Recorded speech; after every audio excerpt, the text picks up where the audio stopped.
Hi, I'm Dinesh Vernikar and welcome to the second part of soy series। तो अब तक हमने देखा कैसे मैन्युपुलेशन से, कैसे मार्केटिंग से ये बताया गया कि soy is a very rich source of protein और वो हमको ऐड करना चाहिए अपने खाने में। और क्यों किया गया? Because soy is a cash crop of US.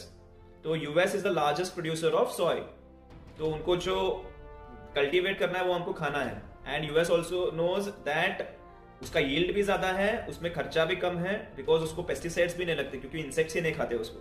And if we eat it, उनके प्रॉफिट्स बढ़ेंगे, उनके पास पैसा आएगा। तो ये तो था मार्केटिंग एंड मैनिपुलेशन पार्ट। अब मैं बताऊंगा साइंटिफिक फैक्ट्स रिलेटेड टू सोय की सोय क्रॉप कितना बुरा है। उससे पहले एक हिस्ट्री का फैक्ट आपको बोलूंगा।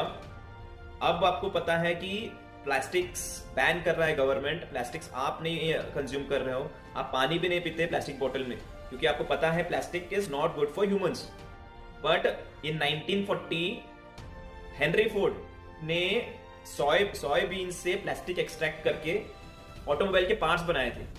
तो इससे क्या समझ में आता है कि the crop use to extract plastic 70-80 साल पहले, आज गवर्नमेंट हमको बोल रहा है, टेक्स्ट बुक्स हमको बोल रहे हैं, डाइटिशियंस हमको बोल रहे हैं कि खाओ, ये बहुत ही हेल्दी क्रॉप है।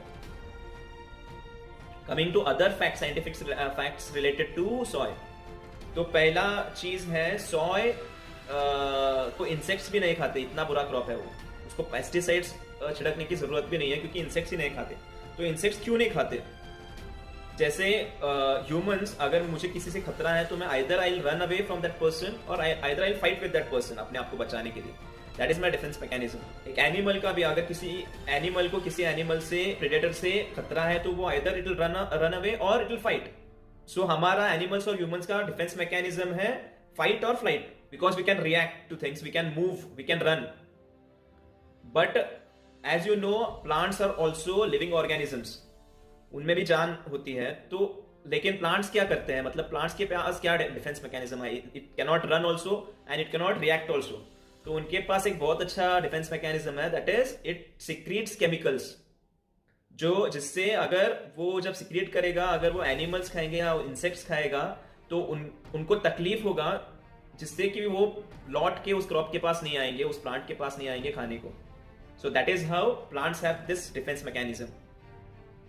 अदर थिंग इज, सोय में एंटी न्यूट्रिएंट्स होते हैं। एंटी न्यूट्रिएंट्स मतलब जो न्यूट्रिएंट्स दूसरे न्यूट्रिएंट्स को अब्सॉर्ब नहीं करने देते।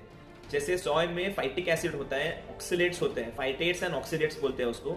सो दीज आर एंटी न्यूट्रिएंट्स जो पॉजिटिवली चार्ज्ड मिनरल्स जैसे कि कैल्शियम, मैग्नीशियम, जिंक, फास्फोरस, ये होते हैं, इनको बाइंड करता है वो। ऑक्सीलेट्स और फाइटेट्स बाइंड करते हैं कैल्शियम को, मिनरल को, और उसको अब्सॉर्ब नहीं होने देता आपकी बॉडी में। तो either it will bind to it and form kidney stones in your body, और either it will flush out from the urine as a waste product.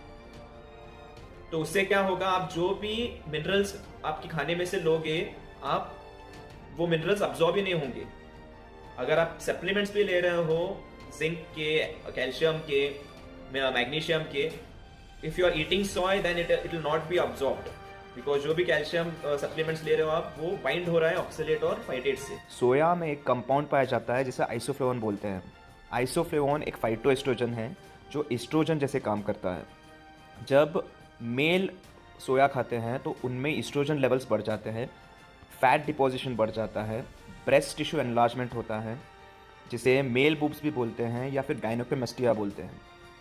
और जब फीमेल सोया खाते हैं तो उनमें ब्रेस्ट कैंसर के चांसेस बढ़ जाते हैं। The other thing is, soy में प्रोटीएज एंड ट्रिप्सिन इनहिबिटर्स होते हैं। What is protease and trypsin? These are enzymes which digest protein. Pancreas बनाते हैं इस एंजाइम्स को, जिससे प्रोटीन डाइजेस्ट होता है। तो जब आप प्रोटीन मिल्क में से लोगे, चिकन में से लोगे, मीट में से लोगे, पनीर में से लोगे, और उसके साथ अगर आप सोय खा रहे हो, तो it is of no use, because जो प्रोटीन डाइजेस्टिंग एंजाइम्स है वही रिलीज नहीं हो रहे, सिक्रीट नहीं हो रहे। सोय में का प्रोटीन आपको एब्जॉर्ब करने के लिए भी एंजाइम्स चाहिए, वही रिलीज नहीं हो रहे। Soy again is a second class protein because उसमें मिथ्योनिन नहीं होता, which is an essential amino acid. तो इसीलिए आप जब आप सोय के प्रोडक्ट्स खरीदने जाते हो तो आप सप्लीमेंट्स फैक्ट्स देखना, न्यूट्रिशन लेबल देखना, मैं वो भी आपको सिखाऊंगा कैसे, मेरे आने वाले वीडियोस में, कि कैसे सप्लीमेंट फैक्ट्स को पढ़ते हैं, न्यूट्रिशन लेवल को पढ़ते हैं। तो उसमें आप देखोगे कि सोय प्रोडक्ट के बॉक्स पे लिखा रहेगा फोर्टिफाइड विद मिथ्योनिन, मतलब उस पे मिथ्योनिन ऐड किया गया है। सो नाउ यू नो कि सोय कितना बुरा क्रॉप है, क्यों बुरा क्रॉप है, कैसे मैनिपुलेशन हुआ है, और आपको क्यों खिलाया जा रहा है soy as saying it is very healthy. अगर आपको किसी डाइटिशियन ने बोला, अगर आपको आपके टीचर, बहुत बड़े बड़े एक्टर्स आके बोल रहे हैं कि सोय खाओ, देन नाउ यू नो कि सोय कितना बुरा है। And this is the first video I am asking you to share with your loved ones, because it is very important. बहुत सारा मिस इन्फॉर्मेशन है related to nutrition, and one person if watches and applies, so we are changing lives, which is very important. This was video on soy, soya bean, soya chunks, soy milk.